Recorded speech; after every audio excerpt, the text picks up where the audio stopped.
All right, guys. So this week we're going to talk about roles and responsibilities in an automation operating model and automation project management. And just keep in mind that you're dealing with people with all their idiosyncrasies, with their moods.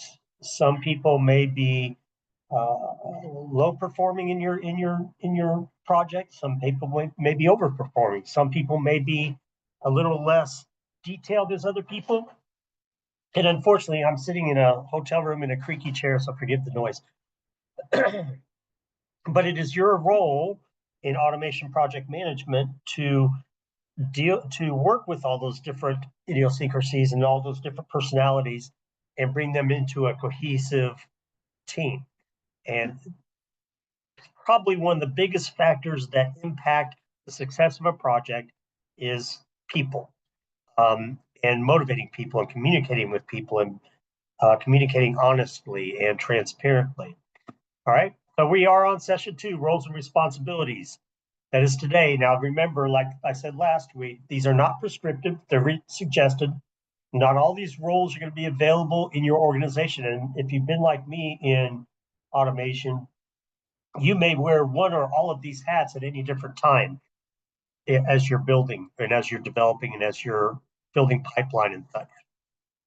All right, if you remember last time we introduced the program charter. This is for your whole entire operation RPA program. So we're going to kind of bring pieces of this charter back into these presentations to kind of ground us.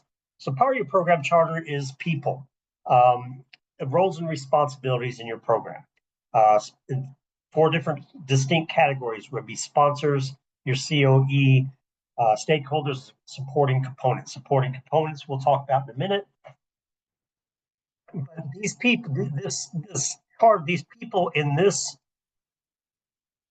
let's get a laser pointer. These people in this matrix will change, evolve, grow, change places. You may even bring in a different set.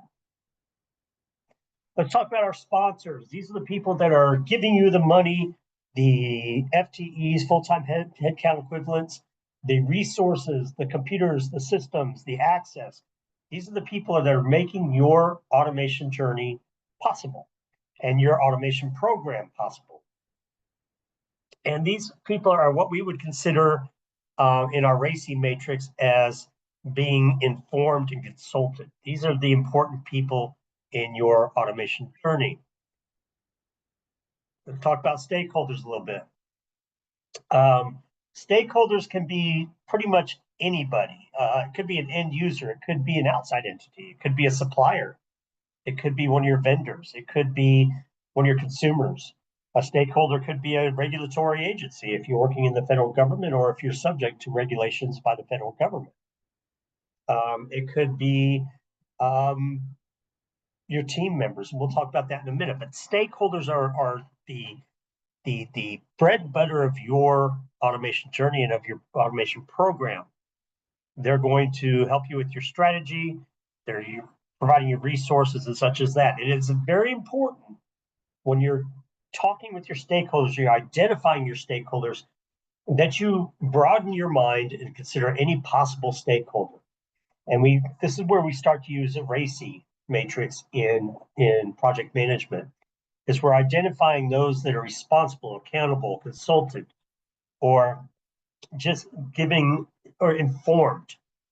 That's your RACI matrix. And you kind of group and separate your stakeholders, and they may be in a different role at any stage of your automation journey or your program. But you have to identify these people, and it's important when you identify these people to determine which ones have the power, which ones have the interest in the projects, and which ones really don't care about your project, but they may be eventually impacted by your project. So and this is where I talked about last week. We kind of keep it's an internal, kind of like a spreadsheet, if you will, or just some sort of way of identifying who those people are. What role do they play in your automation program? Like I said, are they decision makers? Can they stop the program if they don't like the program? Are they enthusiastic about your program? Are they going to be naysayers about your program? And once you identify those people, then you identify tactics and approaches to communicating with them. What do they want to see? Do they want reports? Do they just want a once in a week meeting? Are you doing sprints? Every 2 weeks you're doing a sprint ceremony. And you're inviting certain people. Every sprint, every group of sprints, you're doing a full-fledged demo. So it's important to have these people, know their personalities. Jot down some notes about the personalities. Now, don't go out and show it to the entire organization, but jot down some things, some takeaways that you gathered from meeting these people. Are they going to be a problem for you? Are they going to need a little bit more hand holding? Are they going to need you to give them a little bit more attention? Are they going to be self-sufficient? Are they buying in? Are they saying, oh, no, that won't work? That kind of deal, right? Okay. Stakeholders could be your team, sponsor, steering committee, regulatory bodies, like I said, end users, customers, maybe people you never see, but their experience with the organization may be improved by your work. And you have to take into consideration, like I said last time, when I used the example of Nancy, you have to know where they're coming from. And if you weren't here last time, I can just talk about Nancy really quick so you kind of get a level set on who Nancy was. Nancy's a person I actually worked with that was with the company for many decades. And she did this task. And she had been doing that task for forever. And she did that task well, but the company wanted that task to go into the RPA program. Nancy was very resistant. Nancy looked at the outputs of that RPA program, looking for mistakes and errors so she can have some sort of justification of why RPA doesn't work, why she shouldn't be able to do the same thing she's always done. Fearful for her job, fearful for the RPA taking over her work. There's a sense of that there. So you have to put yourself in these people's shoes. You cannot first assume that everybody understands RPA. You cannot because the first thing they're going to think is, oh, they're bringing in robots to take my work away. You cannot assume that everybody has the same understanding you have, talks in the same manner you talk. If you're a technical person, people may not understand your technical jargon. They may need you to be more techno-functional and dumb it down for them. And that's a bad thing to say, dumb it down for them. But it is. I mean, you have to bring it down to a level that they understand. If you don't, they will never buy in. They will be Nancy, and they will constantly look for errors and justification of why you're not doing a good job and why they shouldn't have this technology. They can be internal, external. They can be active, inactive, or neutral. Neutral being that they really don't care what you're doing, as long as it doesn't impact them. Active ones are going to be more the ones that are really bought into the project, are really initially and inherently impacted by the project. Inactive would be those that you inform or consult with. Your active ones are going to be more along the ones that line of those that are responsible and accountable for your project. Like I said, they could be enthusiastic or they could be skeptical. So here's RACI. I don't know if anybody's aware of RACI. It's a tool that we always use in project management, identifying our stakeholders. And you do this RACI matrix at every milestone in your project. If you're doing sprints, you would probably do it at every sprint. You do a RACI matrix and you'd have sprint 1, sprint 2, sprint 3, usually in 2-week sprints. If you're doing a predictive or what we call waterfall, where you're doing project from beginning to end and with some milestones of start to finish milestones, you can do a RACI matrix in line with that. Different people are going to be involved or impacted by your project at different times. So you have to do a RACI matrix so you can identify those people and start consulting those people. Because if you don't, they're going to feel left out. They're going to walk around with their bottom lip pouted out. They're going to say how bad of a person you are, even though you think you're not a bad person. And they're going to become offended. and they're going to think that you're stepping over them, you're going above them, and you're doing things without them knowing. And once you bring those people in, they're going to be able to start kind of floating in the rainbows and unicorns and clouds with you, where there's flying pigs, and they will see the beauty of what you're doing. So responsible, the person who performs the work, that's your team. Okay, that's your developers, that's your business analysts, that's your solution architects, and we'll go into those roles here in a minute. Accountable, the person ultimately accountable for the work or decisions being made. That's your project manager. That's going to be your COE. Consultant, anyone who must be consulted with before making a decision or before the project's done.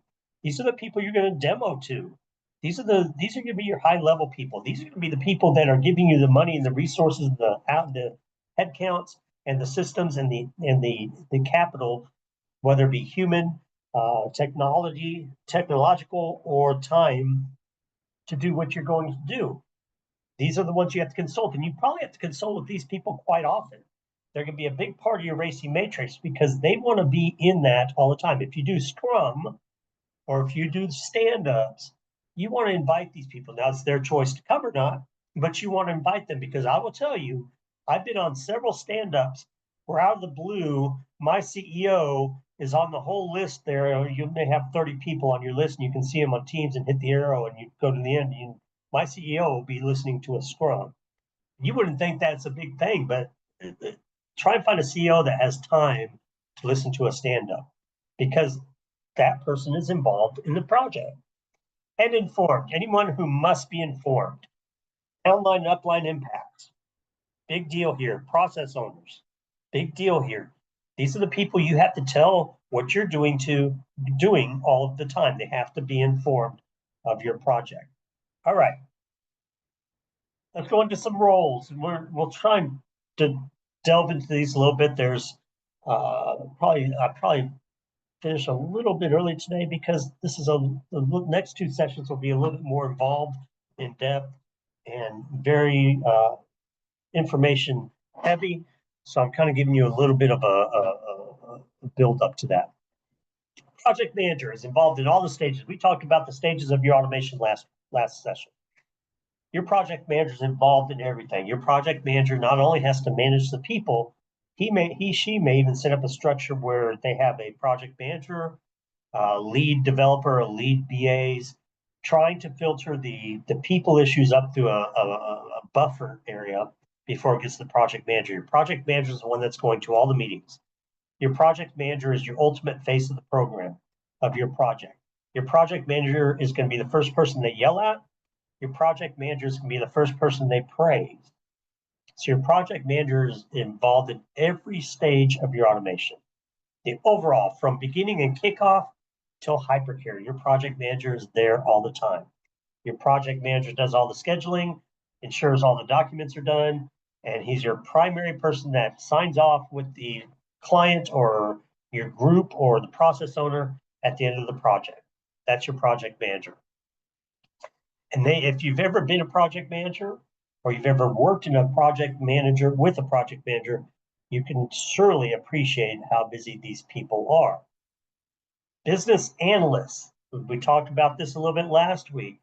Your business analyst is the face of the team, aside from the project manager. Your business analyst is gathering all the documents, doing all the requirements, researching documents, analyzing documents, working with the SMEs, watching them do the process, recording them do the process, detailing all that information so your RPA developer has a full set and the full breadth and depth of what she is supposed to be developing.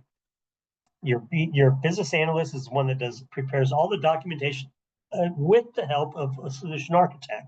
We'll talk about that role in a minute.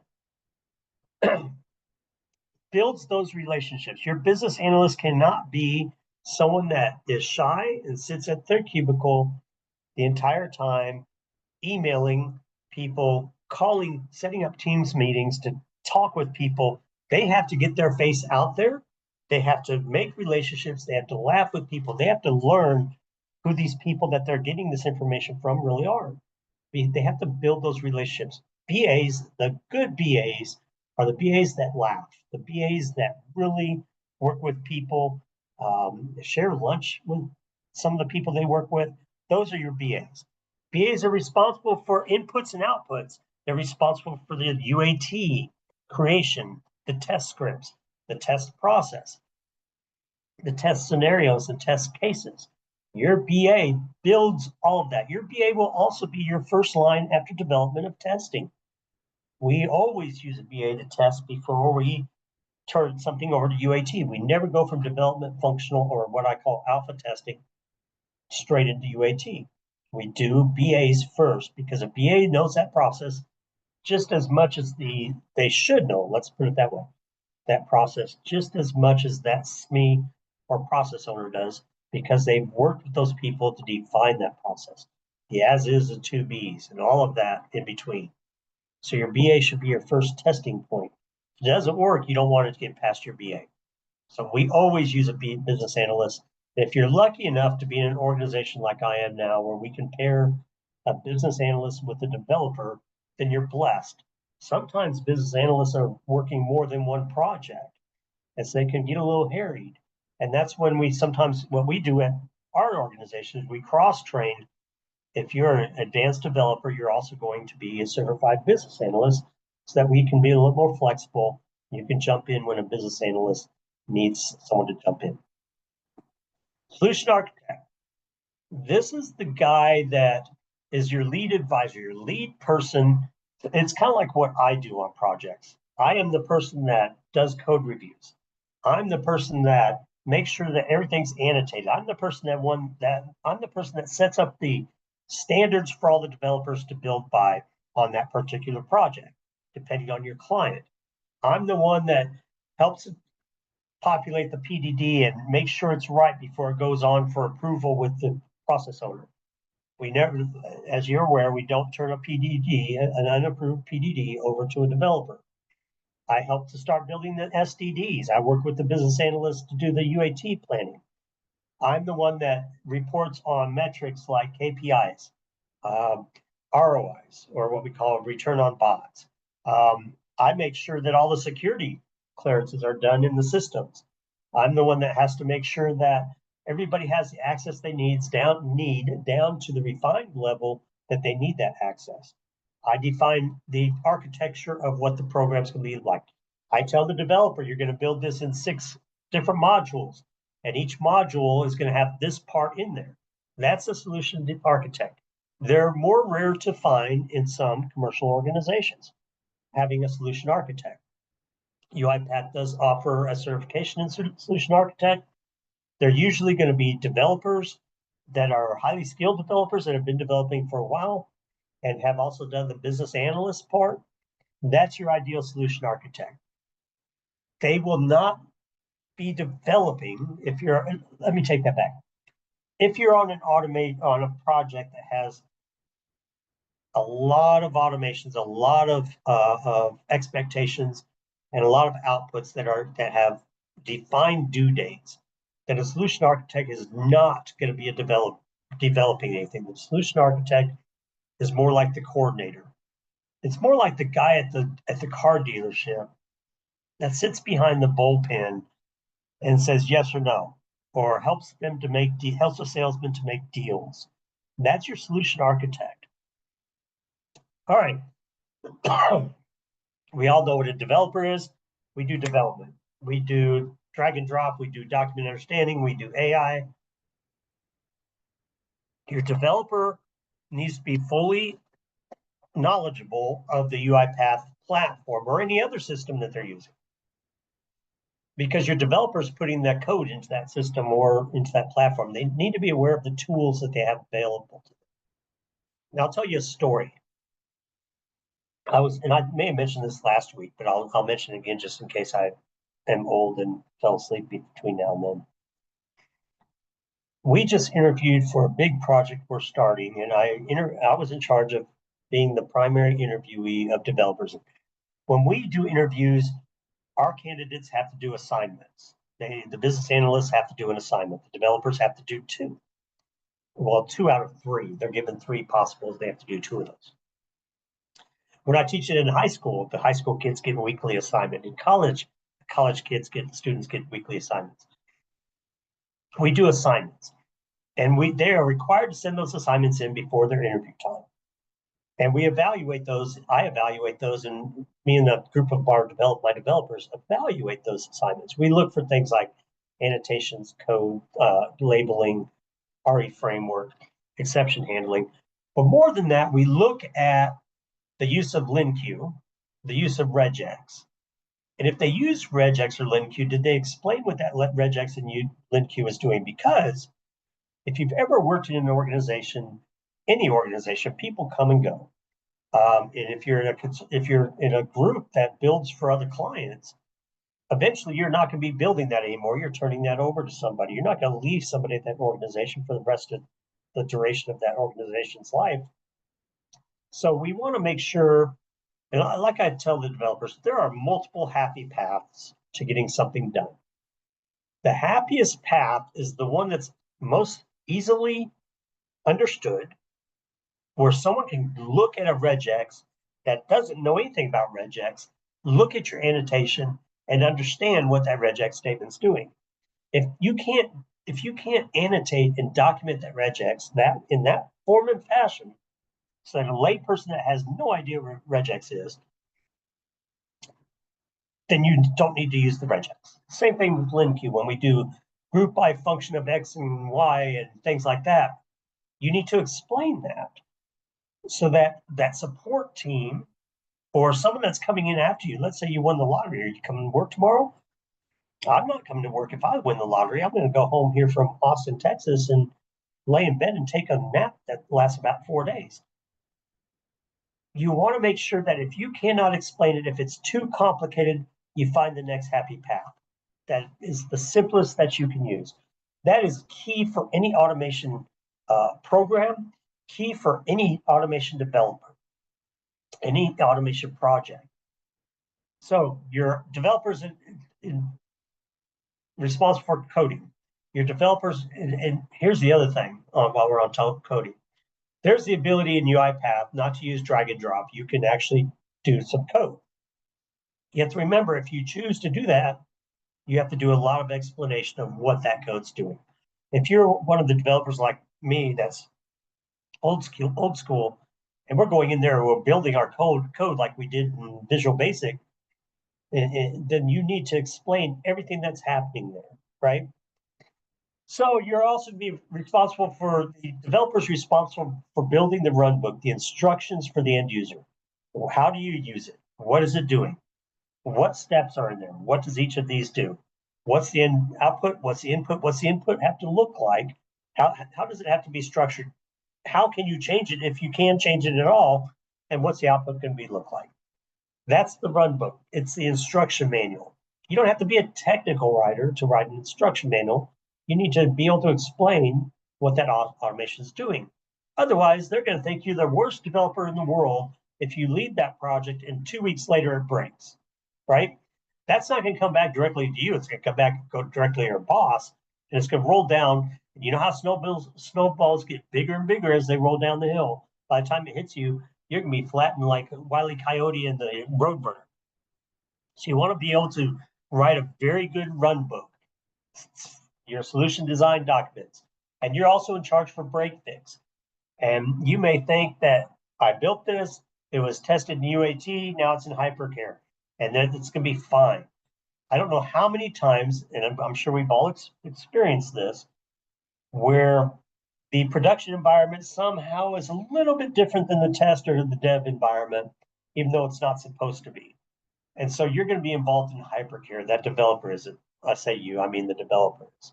And that hypercare, depending on the client, can run anywhere from 30 to 90 days.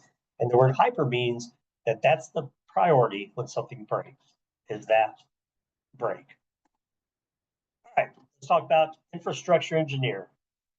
Now, UiPath does offer a certification in infrastructure engineer. You will find more often, however, that you're relying totally on the organization, the client's team's IT folks. You're not going to have a lot of say in much of anything as it comes to an infrastructure engineer. If you are blessed to have one on your team, their involvement is only in kickoff, and their involvement is only working with that IT team, the client side team, to look at that infrastructure, to look at the systems, to understand how the systems interact. And more often than not, your developer is probably going to be doubling as your infrastructure engineer, because most developers know systems because we're in them all the time, right? So that's your platform. Whether it's an automation suite on-prem or whether it's a cloud-based platform, that's your infrastructure people. I don't know. We don't have an infrastructure engineer on my team. I usually have the solution architect or the developer step into that role of an infrastructure engineer. And the big thing there is going to be security as well. You always want to remember, keep in mind that you want to refine your security to the lowest possible path in a system for a bot. You want to make sure that you, like I mentioned last week, you want to make sure that you don't violate segregation of duties. That initial kickoff is where you're fully understanding whether you're operating against a GRC model for SOX compliance, what roles you can restrict your automation to in a system. Do you restrict those roles in Orchestrator, or is there a way to do that in the system? That's infrastructure engineer. Let's go into the client team. And like I said, this isn't going to be as many slides this time. Sponsor on your client team roles. A sponsor is going to be the people that want that automation done. Remember that first matrix that we talked about, the people that you're working with, your sponsors.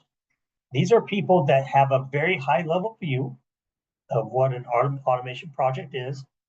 It typically involves, in my career, working with UiPath over the last decade, sponsors typically are composed more of CFOs than CEOs or CIOs or CTOs.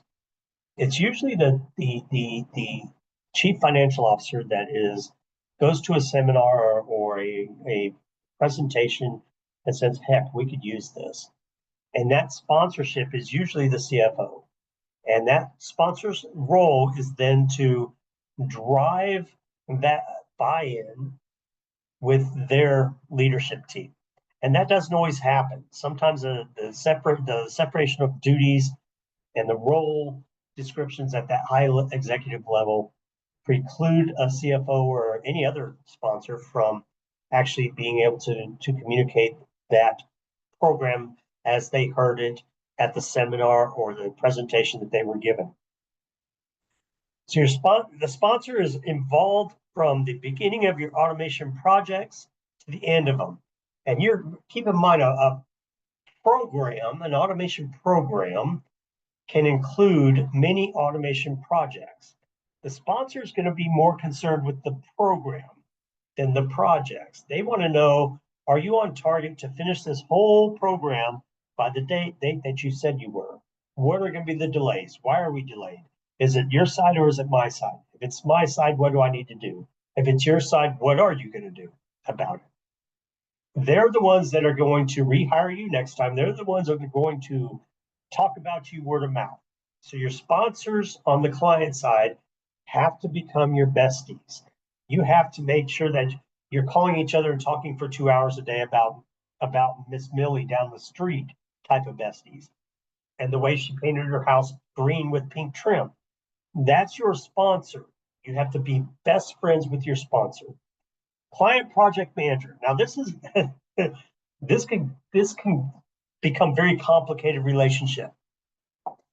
So your client project manager has the same role from their perspective as your project manager on your team. I'll tell you a story. So we deliver solutions to the federal sector, and we were working with one large agency where the client project manager had a very difficult time differentiating her role from the project manager's role. Now, in the federal sector, you have to onboard transition. You have to go through security clearances, and you can't do security clearances until a contract is awarded, because then they charge the security clearances against that contract. And now in some agencies, security clearances can take up to 3 months. And when you start, and you want to, as an ideal project, you want to onboard large groups of people at one time. This project manager, this client-side project manager, whenever she learned that somebody was cleared, she called them on the phone and had them reassigned to her project. So our project manager at that time was not even security cleared yet, and we had boots on the ground with no direction, no structure, no BAs. That client-side project manager kind of overstepped her role. And that's going to be a big conflict when you're working with clients that have project managers, understanding where their role starts and stops and where your role starts and stops and how that overlap. There's going to be overlap, and that's natural. But if you have a very aggressive client project manager, please forgive me if any of you are client project managers. I'm not talking about you. I'm talking about the guy down the hall that you don't like either. These client project managers, you have to really define the organizational scope, how you're going to transition in, or even if you're not even building for another client, you may have a department lead in your organization that has been named the person that's in charge of that whole project automation effort. It may be a finance lead, it may be a warehouse supervisor, whatever it might be. And you need to define, and I don't say that as suggestive. This is probably the part that's not prescriptive. That is prescriptive, is you need to define with that person, whoever it may be, how that organization structure is going to look, how the COE is going to look, whatever it might be, to avoid conflicts in the future. Process owner. This could be a department head. It could be a team. It could be a group of people in an organization that are responsible for that particular process. Your process owner is the answerable person. If you remember the Gracie matrix, they're the accountable person on the client side to do all those things, sign off, to approve change controls, to help create a plan, to approve the PDDs and the testing plan and all of those documents that you come up with. Now, in some organizations, you work with the organization, the COE has already adopted templates for many things. And your process owner is familiar with those templates. So that's the process owner on that side is going to be that accountable person on a racing matrix. Your process SMEs are going to be those users that do that process every day. The ones that are familiar with, if the system does this, I just do this. Or the ones that are familiar with, this is what we do here. And if we don't, we do this. If this happens, we go this route. That's your SME. Your SMEs are going to be the ones that you're going to be watching, the ones you're going to be taking notes from, the ones you're going to be recording. They're also going to be the ones that are going to be testing what you build. They're going to be your UAT testers. They're also going to be the ones that turn in change requests. And let's talk about change requests. I think we're going to cover it again in the future, but in case you don't happen to come to other sessions, because I can be kind of boring and dry. Diana tells me that all the time. Change requests can really cripple a project. So let's say, I think we talked about this. I categorize change requests, I think I did talk about this, as standard, normal, and emergency. Emergency being you can't go on with the system's changed, something in the system is not working, your automation is it's faulted, you have to wait till something's fixed. Those change requests are emergency changes, they don't need approval. Standard change requests would not need approval. They would be something that didn't change your original business process. Like add a log message. Can you add an email, someone to an email? Normal change requests are going to need approval. Now you'll have a lot of SMEs suggest change requests. Can we change it to do this? I like it when it does this better. And sometimes that's not possible because you're doing it for a large number of SMEs. Remember the happiest path. So change requests need to be governed, and those are usually governed if you're blessed with a solution architect or a BA. Those are what those people do in the project. If you're a jack of all trades, you're wearing all those hats.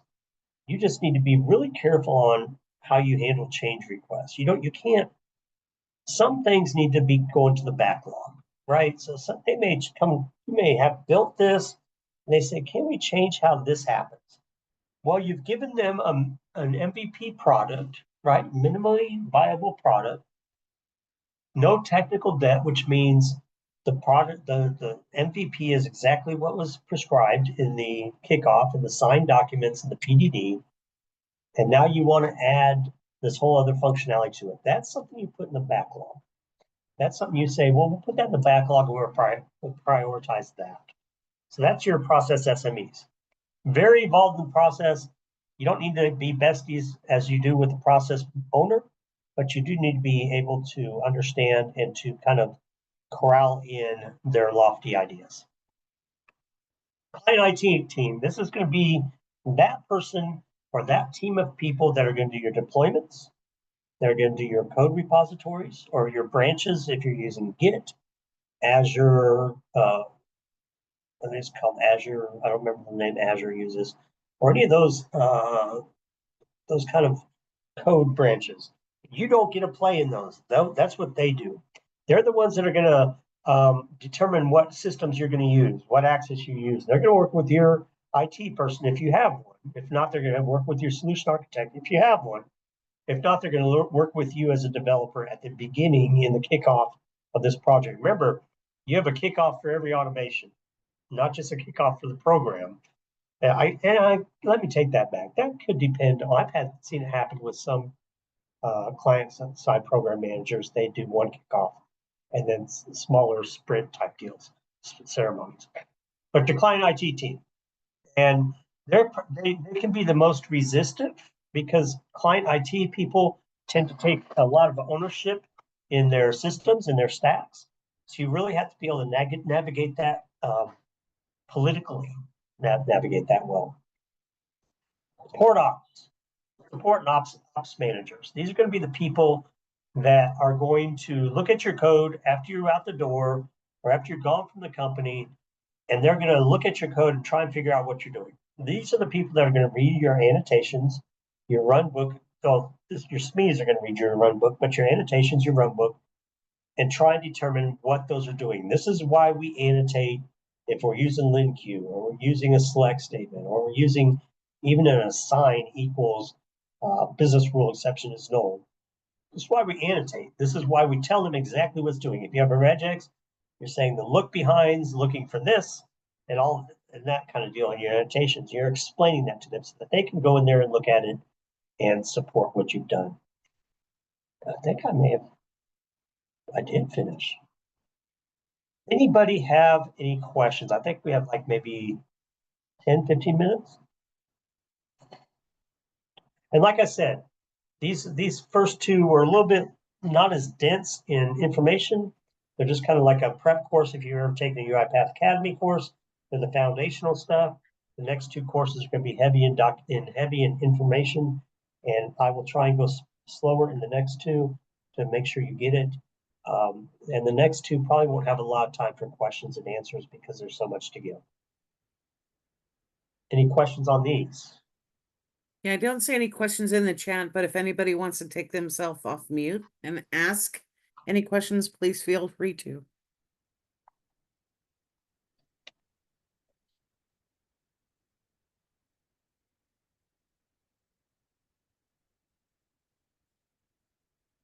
Hi, this is Cynthia Libby. How do you scale up? What do you have any kind of tips and tricks on that? Scale up when it comes to people? Yep.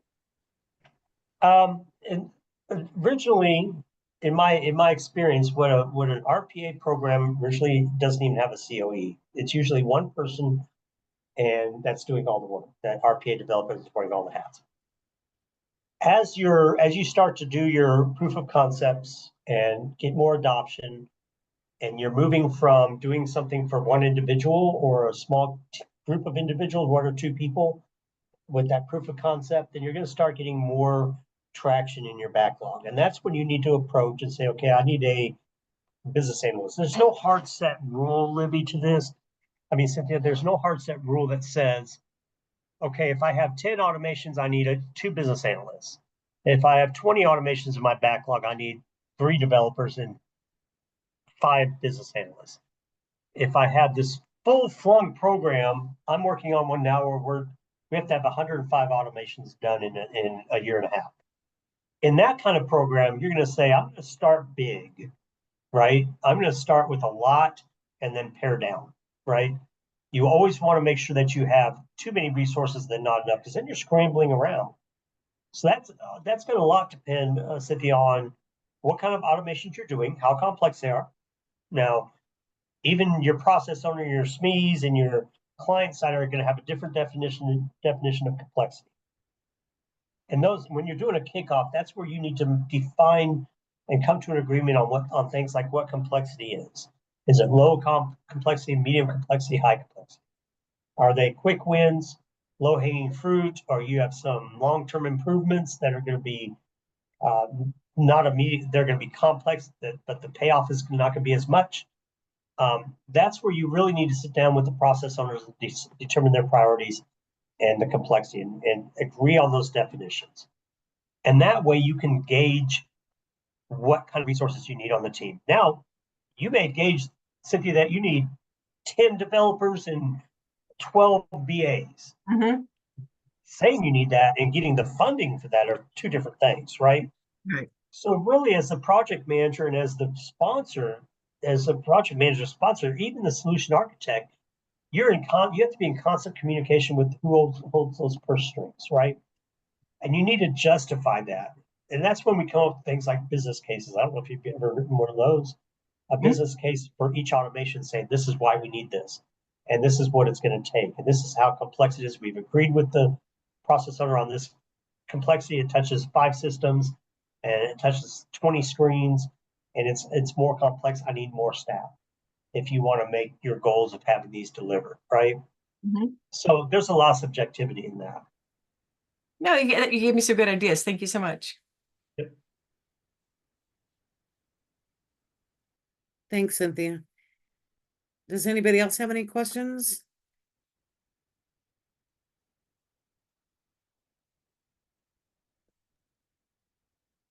Well, Chris, you must have covered it pretty well. I must have or put them to sleep. I think I tend to do that more often than cover it well, right? Yeah. Anyway, so just a reminder that the URL for next week's session is in the chat.